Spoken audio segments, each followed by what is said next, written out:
Pero voy a compartir dos consejos.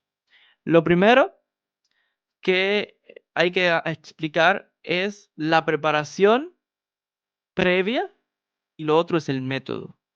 Preparación previa implica que cuando uno está conectando con seres espirituales, fuerzas angélicas de un nivel muy elevado, de santidad, de Kedushá, uno tiene que elevarse a ese mismo grado para poder conectar con esa energía, porque lo que es similar se atrae. Por ejemplo, alguien que practica cosas malas se va a acercar a gente igual, pero el que practica la santidad se acerca a cosas de santidad. El que estudia Kabbalah se acerca a gente que estudia Kabbalah. Entonces, para conectar con estos seres es igual. Seres de una gran Kedushá, la persona tiene que preparar su vasija, su recipiente. ¿Cómo se hace esto? Bueno, teniendo una forma de vida espiritual, rezos diarios, la persona es importante que tenga una ética, una moralidad importante. En el caso de la persona que es judía, tenemos ya integrado en nuestra religión, en la sinagoga, los rezos diarios, tefilín, talit, tenemos las diferentes fiestas que se celebran. La importancia también es incluir los ayunos, el baño ritual como es la mikve, sumergirse en agua, purificándonos espiritualmente. Por lo menos la persona que no tiene acceso a esto también puede tomar, ir al río, por ejemplo, al mar, a una ducha, agua, siempre purifica. La importancia de purificar la mente, los pensamientos, todas nuestras acciones, todo esto va a posibilitar de crear un cli, un recipiente para que la persona pueda recibir y pueda conectar con esa fuerza espiritual que lo que va a hacer es depositarse en nosotros, creando un puente, una conexión con estos seres. Entonces entendemos de esto que uno tiene que prepararse para conectar con esa energía.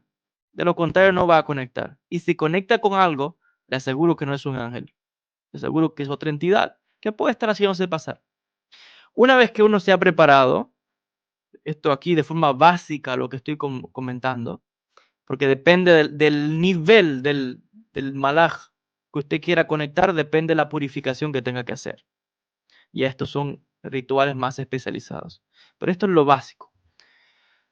Una vez que esté preparado, hay formas.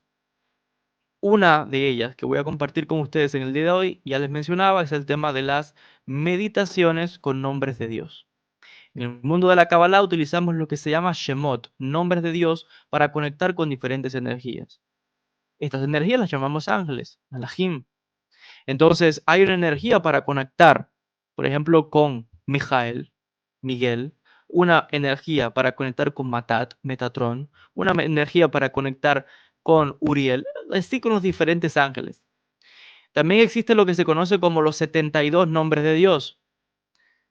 72 nombres no es que sean solamente, en realidad Dios tiene muchísimos más nombres. Son 72 nombres o energías, no es más que conectar con los ángeles que están asociados a esos nombres, con esa energía para diferentes propósitos. Porque cuando uno hace ese contacto es para un objetivo. Entonces, se hace meditación con esos nombres para corregir un defecto.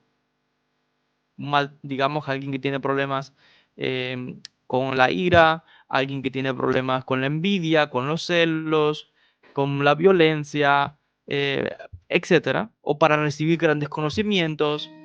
Hay meditaciones para la curación, la sanación, meditaciones para la parnasá, para el dinero, meditaciones para el éxito. Hay todo tipo de meditaciones a medida que usted conecte con esa energía. Porque todas estas cosas no son más que energías. Solo que uno tiene que tener la llave para poder abrir esos portales y poder recibir. Pero otra vez, no es solamente abrir y que eso baje, tiene usted que recibirlo.